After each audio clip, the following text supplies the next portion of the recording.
Assalamualaikum warahmatullahi wabarakatuh. Pada video kali ini, kami akan mempresentasikan hasil dashboard visualisasi analisis faktor risiko penyakit stroke yang kami rancang menggunakan dataset kesehatan dari World Health Organization yang diperoleh melalui Kaggle. Dalam video ini, kami akan menjelaskan dashboard yang dibuat, hasil visualisasi data, serta analisis dan interpretasi hasil yang diperoleh.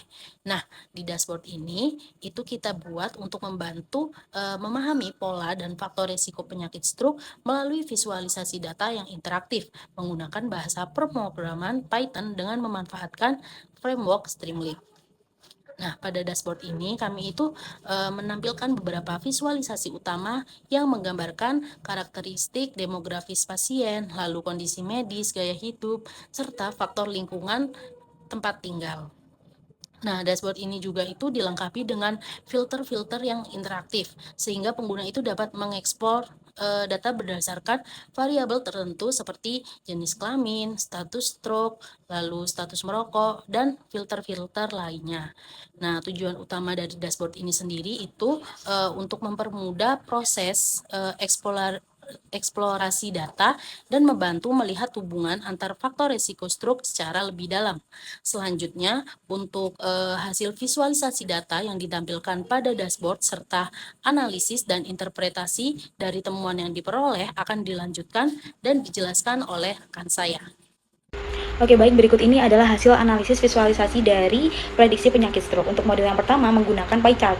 Nah, pada model ini menunjukkan proporsi gender pasien stroke. Untuk hasil visualisasi ini menunjukkan bahwa pasien stroke ini lebih banyak terjadi pada perempuan dibandingkan laki-laki. Untuk temuannya sendiri, pada visualisasi ini dapat diketahui perempuan ini sebanyak 56% dan untuk laki-laki ini sebanyak 43%. Berdasarkan hasil analisis dari proporsi gender stroke, kemudian diarahkan kepada kebiasaan merokok pasien stroke melalui model 2. Nah, di model 2 ini menunjukkan status merokok vs kejadian stroke. Di visualisasi ini digunakan untuk melihat apakah pasien stroke baik perempuan ataupun laki-laki ini memiliki riwayat merokok dan apakah riwayat merokok ini mempengaruhi faktor penyakit stroke. Di hasilnya ini menunjukkan bahwa kasus stroke tidak hanya terjadi pada perokok aktif, tetapi juga pada mantan perokok, bahkan individu yang tidak merokok. Hal ini membuktikan bahwa merokok itu bukan satu-satunya faktor penentu stroke, sehingga diperlukan analisis kondisi pasien. Di sini dapat diketahui di visualisasinya bahwa data yang menunjukkan paling banyak ini tidak merokok dan tidak bergejala penyakit stroke. Analisis selanjutnya adalah kita membandingkan perbandingan kondisi medis pasien berupa penyakit hipertensi dan juga penyakit jantung. Setelah menelusuri pola gaya hidup pasien stroke melalui kebiasaan merokok, analisis ini dilanjutkan dengan mengkaji kondisi medis yang dimiliki pasien stroke melalui grafik perbandingan hipertensi dan penyakit jantung. Mengingat penyakit jantung dan hipertensi sama-sama dikenal sebagai faktor risiko stroke. Temuan ini mengidentifikasi bahwa penyakit jantung berpotensi memberikan kontribusi risiko yang lebih besar terhadap kejadian stroke pada data yang dianalisis. Setelah membandingkan penyebab penyakit stroke berdasarkan penyakit hipertensi dan penyakit jantung, selanjutnya kita akan membandingkan penyebabnya berdasarkan BMI dan kadar glukosa darah. Berdasarkan scatter plot yang telah dianalisis, rata-rata terlihat bahwa pasien stroke cenderung lebih banyak muncul pada kelompok dengan kadar glukosa darah yang tinggi, meskipun nilai BMI mereka berada pada kisaran rendah hingga sedang. Pola ini menunjukkan bahwa kenaikan kadar glukosa darah memiliki hubungan yang lebih kuat dengan kejadian stroke dibandingkan peningkatan BMI semata. Sementara itu, pasien tanpa stroke tersebar lebih merata pada berbagai nilai BMI, termasuk BMI yang lebih tinggi. Namun, sebagian besar tetap berada pada kadar glukosa darah yang relatif lebih rendah. Hal ini mengidentifikasikan bahwa BMI tingkat tinggi tidak secara langsung berasosiasi dengan kejadian stroke apabila tidak disertai dengan gangguan metabolik seperti hiperglikemia. Selain masalah metabolisme, hal-hal lain yang mempengaruhi risiko stroke yaitu faktor demografis atau usia. Dapat dilihat dari visualisasi histogram tersebut, menunjukkan bahwa usia yang rentan terhadap risiko penyakit stroke adalah menengah hingga lanjut. Hal ini dipengaruhi oleh faktor gaya hidup.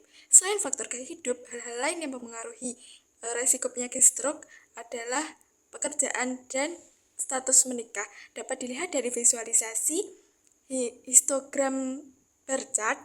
Di situ ada perbandingan antara pekerjaan dan juga status menikah, dan dapat disimpulkan bahwa Orang yang memiliki pekerjaan dengan tekanan yang lebih tinggi seperti karyawan swasta maupun pemerintahan dan juga yang sudah memiliki status menikah lebih rentan terhadap risiko penyakit stroke.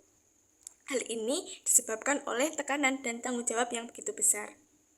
Selanjutnya, analisis kami diperluas dengan melihat faktor lingkungan tempat tinggal melalui model 7, yaitu visualisasi horizontal bar chart yang membandingkan jenis pekerjaan dengan tempat tinggal pasien.